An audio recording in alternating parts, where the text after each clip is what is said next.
नमस्कार विद्यार्थी मित्रांनो, आजच्या 12 डिसेंबर 2020च्या चालू घडामोडी या सेशनमध्ये आपलं स्वागत आहे।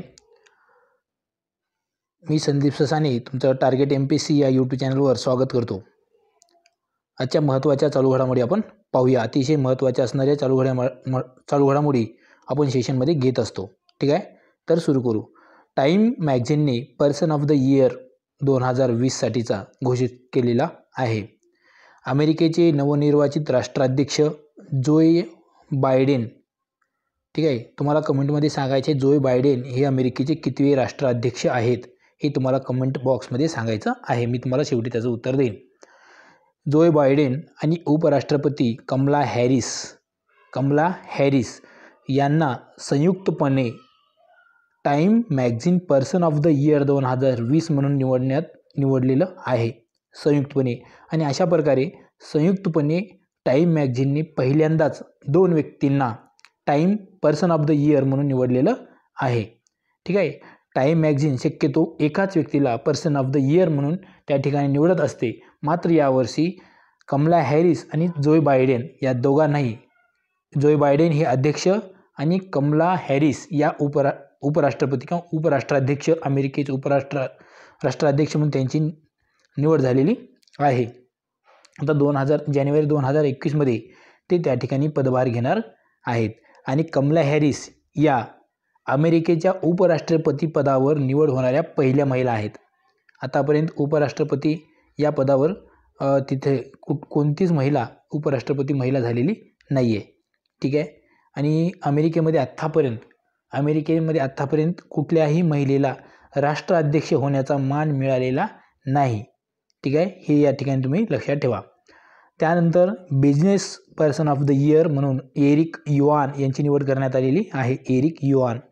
आता आपल्याला business person of the year किंवा इतर आणखी पर्सन ऑफ द इयर म्हणून टाइम मॅगझिन घोषित करते। मात्र फक्त पर्सन ऑफ द इयर ही व्यक्ती किंवा ही जी कोणी व्यक्ती आहे ती व्यवस्थित लक्षात ठेवणं आपल्याला गरजेचं आहे। इतर पर्सन ऑफ द बिझनेस असेल किंवा इतर काय असेल ती आपल्याला लक्षात ठेवण्याची तितकी आवश्यकता नाही। जी काही पर्सन ऑफ द इयर व्यक्ती दिलेली आहे त्या व्यक्तीचं नाव आणि त्या व्यक्तीचं थोडीफार इतर माहिती आपल्याला परीक्षेच्या दृष्टिकोनातून लक्षात असणं महत्त्वाचं आहे। बघा, 2019 ग्रेटा थनबर्ग, ठीक आहे, ग्रेटा थनबर्ग यांना टाइम्स मॅगझिनने किंवा मासिकाने पर्सन ऑफ द इयर म्हणून घोषित केलेलं होतं 2019 आणि अशा प्रकारची निवड होणारी ही ग्रेटा थेनबर्ग ही सर्वात कमी वयाची महिला किंवा व्यक्ती ठरलेली होती। या ग्रेटा थुनबर्ग या स्वीडनमधील एक पर्यावरणवादी त्या ठिकाणच्या कार्यकर्त्या आहेत, ग्रेटा थुनबर्ग। ठीक आहे, मागे गेल्या वर्षी 2019 त्यांनी युनोच्या आमसभेला देखील संबोधित केलेलं आहे। म्हणजे युनोच्या आमसभेपुढे त्यांनी भाषण दिलेलं आहे। आणि तुम्हाला आमचं स्वातंत्र्य किंवा आमच्या जीवनाशी खेळण्याचा हक्क काय, आमच्या भविष्याशी खेळण्याचा हक्क काय, असा प्रश्न त्यांनी युनोमधील सदस्यांना विचारलेला होता। ठीक आहे, तर बघा 1927 पासून टाइम मॅगझिनद्वारे हा time person of the year घोषित केला जातो किंवा देण्यात येतो 1927 पासून। आणि म्हणून मग 1927 पहिल्यांदा चार्ल्स लिंडबर्ग, ठीक आहे, चार्ल्स लिंडबर्ग या व्यक्तीला हा सन्मान देण्यात आलेला होता। आणि आपल्या भारताचे राष्ट्रपिता महात्मा गांधी यांना 1930 त्यांनी केलेल्या सविनय कायदेभंग या आंदोलनासाठी 1930 त्यांना पर्सन ऑफ द इयर म्हणून टाइम मासिकानं घोषित केलेलं होतं किंवा निवडलेलं होतं।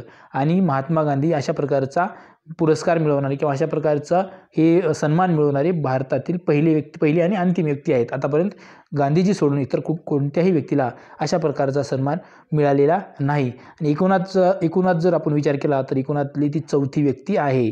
ठीक आहे, पहिली 1927, 28, 29 आणि 30, 1930 चौथी व्यक्ती आणि भारतातील पहिली आणि अंतिम व्यक्ती हीच आहे। ठीक आहे, आणि हे थोडीफार टाइम मॅगझिनबद्दलची माहिती 3 मार्च 1923 पहिल्यांदा हे मॅगझिन प्रकाशित झालं। हे विकली आहे, म्हणजे साप्ताहिक आहे, न्यूयॉर्क हे प्रकाशित केलं जाते। ठीक आहे, त्यानंतर आता पुढची न्यूज, कर्नाटक सरकारचा गो हत्या बंदी कायदा 2020 हा पारित झालेला आहे।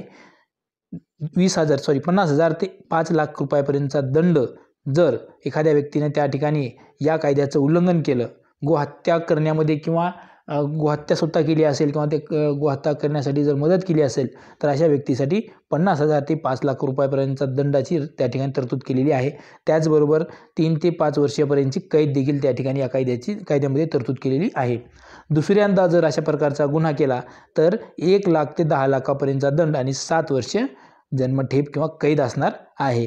भारतातील केरळ आणि गोवा ही 2 राज्य आणि उत्तर पूर्वेकडील सर्व राज्य म्हणजे काय उत्तर पूर्वेकडील जे आसाम, अरुणाचल प्रदेश, मेघालय ही जे काही 7 सिस्टर्स आहेत आणि पश्चिम बंगाल ही जर राज्य सोडली तर इतर सर्व राज्यांमध्ये अशा प्रकारचा गोहत्या बंदी कायदा करण्यात आलेला आहे. महाराष्ट्रामध्ये देखील गोहत्या बंदी कायदा करण्यात आलेला आहे. ठीक आहे. त्यानंतर पुढची न्यूज आहे सेनकाकू बेट. हे सेनकाकू बेट नेहमी चर्चेत येत असते कारण या बेटामुळे चीन, तैवान आणि जपान या 3 राष्ट्रांमध्ये वाद सुरू आहे आणि हे जे सेनकाकू बेट आहे ते पॅसिफिक महासागरात ही बेट आहे सेनकाकू बेट. त्याच्यामुळे या बेटावर जरी एकही त्या ठिकाणी लोक राहत नसतील किंवा लोकसंख्या बिलकुल नसेल, पण मात्र लष्करी आणि व्यापारीदृष्ट्या अतिशय महत्त्वाचं हे बेट असल्याकारणाने सेनकाकू बेट हे नेहमी चर्चेत येत आहे. म्हणून तुम्हाला लक्षात ठेवायचं आहे की सेनकाकू बेटामुळे कुठल्या देशांमध्ये त्या ठिकाणी विवाद होत असतो किंवा कुठल्या देशामध्ये वाद सुरू आहे तर जपान, तैवान आणि चीनमध्ये वाद सुरू आहे आणि हे बेट आहे पॅसिफिक महासागरात, प्रशांत महासागरामध्ये. ठीक आहे. त्यानंतर पुढची न्यूज घेऊ आपण. युनायटेड नेशन्स पॉप्युलेशन अवॉर्ड 2020 म्हणजे संयुक्त राष्ट्र लोकसंख्या पुरस्कार 2020 आत्तापर्यंत पहिल्यांदाच भारतातील एका संस्थेला हा पुरस्कार मिळालेला आहे आणि ती संस्था आहे हेल्पएज इंडिया. ठीक आहे.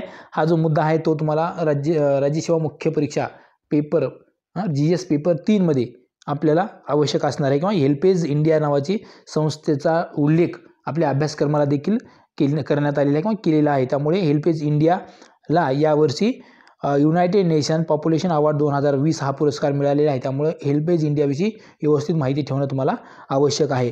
व्यक्तिगत श्रेणीमध्ये जर हा पुरस्कार पाहिलं तर गॅल्युम संगे चोडेन वांगचुक नावाच्या भूतानच्या राणीला हा पुरस्कार मिळालेला आहे. लैंगिक अत्याचार आणि यौन संदर्भातले जे काही अडचणी असतील, समस्या असतील त्या कमी करण्याचा प्रयत्न या वांगचुक या भूतानच्या राणीने केलेला आहे. त्यामुळे त्यांना व्यक्तिगत श्रेणीमध्ये युनायटेड नेशन्स पॉप्युलेशन अवॉर्ड देण्यात आलेला आहे. या पुरस्काराची स्थापना युनायटेड नेशन्स पॉप्युलेशन अवॉर्ड्स पुरस्काराची स्थापना 1981 मध्ये करण्यात आली होती आणि म्हणून 1983 मध्ये इंदिरा गांधी यांना हा पुरस्कार देण्यात आला आणि 1992 मध्ये JRD टाटा यांना हा पुरस्कार मिळालेला होता व्यक्तिगत श्रेणीमध्ये. म्हणजे संस्थात्मक श्रेणीमध्ये जर आपण विचार केला तर हेल्पएज इंडिया ही पहिली संस्था ठरलेली आहे आणि पहिली व्यक्ती जर कोणती म्हटली तर इंदिरा गांधींना हा पुरस्कार युनायटेड नेशन्स पॉप्युलेशन अवॉर्ड हा पुरस्कार मिळालेला आहे. त्यानंतर JRD टाटा. आतापर्यंत फक्त या 2च व्यक्तींना हा पुरस्कार मिळालेला आहे. ठीक आहे. हेल्पएज इंडिया ही जी संस्था आहे या संस्थेची स्थापना 1978 मध्ये झाली आणि याचं मुख्यालय आहे नवी दिल्ली या ठिकाणी. वृद्धांसाठी आणि वंचित घटकांसाठी ही संस्था काय करते, काम करते. या संस्थेचे संस्थापक आहेत जॅक्सन कोल आणि सॅमसन डॅनियल. अशा प्रकारचे हे 2 व्यक्ती या संस्थेची हेल्पएज इंडियाचे संस्थापक आहेत. त्यानंतर शेवटची आपली न्यूज आहे तरंग सुपोषित महाराष्ट्राचा नावाची योजना महाराष्ट्र सरकारने सुरू केलेली आहे. महाराष्ट्र सरकारच्या महिला व बालविकास मंत्रालयाने ही योजना सुरू केलेली आहे. पोषण आहार संदर्भातली ही योजना आहे. पोषण माह या उपक्रमामध्ये महाराष्ट्राने देशात प्रथम क्रमांक मिळवलेला आहे. पोषण माह आपण कधी साजरा करतो किंवा प्रत्येक वर्षाच्या सप्टेंबर महिन्यात पूर्ण सप्टेंबर महिना आपण पोषण महिना किंवा पोषण माह म्हणून साजरा करतो. राष्ट्रीय पोषण मिशन 8 मार्च 2018 रोजी सुरू झालेला आहे आणि पोषण या शब्दाचा लॉंग फॉर्म आहे prime ministers overarching scheme for holistic nutrition अभियान. ठीक आहे. तर या आजच्या आपल्याला तुम्हाला शेवटचा एक प्रश्न विचारला होता की जो बायडेन हे अमेरिकेचे कितवे राष्ट्रपती आहेत किंवा राष्ट्राध्यक्ष आहेत तर ते अमेरिकेचे 46वे राष्ट्राध्यक्ष आहेत. ठीक आहे. तर परत 13 डिसेंबरला उद्याच्या व्हिडिओमध्ये किंवा उद्याच्या चालू घडामोडी या आपल्या सेशनमध्ये आपण परत भेटू या. थँक्यू.